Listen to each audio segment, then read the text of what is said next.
People on social media are kind of freaking out a little bit after Herman Cain's Twitter account suddenly came back to life to attack Kamala Harris. So now Herman Cain is dead. Okay, he recently passed away at the age of 74 from health complications due to coronavirus. Since then, his Twitter account, social media, was, understandably would be sharing, has been sharing tributes and funeral service details. What you would expect from a memorial account, essentially, right? But on Wednesday, that changed when the account tweeted this. Just in case you thought Biden's candidacy was going to be anything other than completely nuts, Team Trump has released a new video.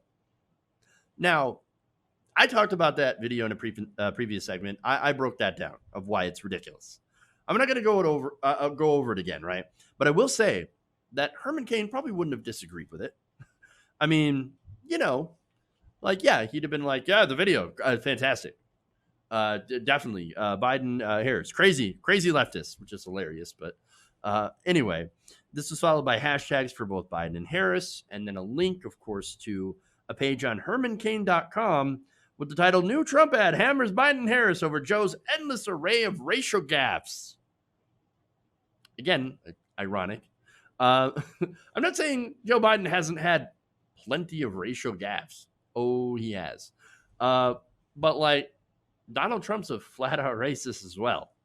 So this is like, I don't know, pot calling kettle and using a dead man's account to do it. Interesting.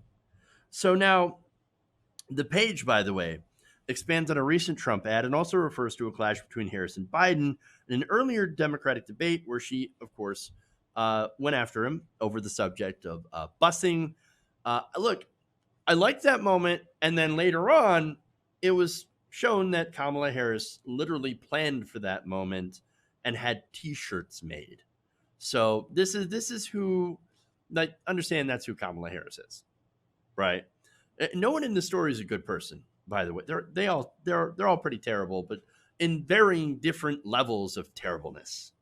So now, that said, people are confused because his account is now being used to attack Democrats after his death. Great. Cain's daughter, Dr. Melanie Cain Gallo, though, in a post on the website, Cain Headquarters, wrote, "My dad wanted his work to continue. Here is how his team, are going to honor his wish."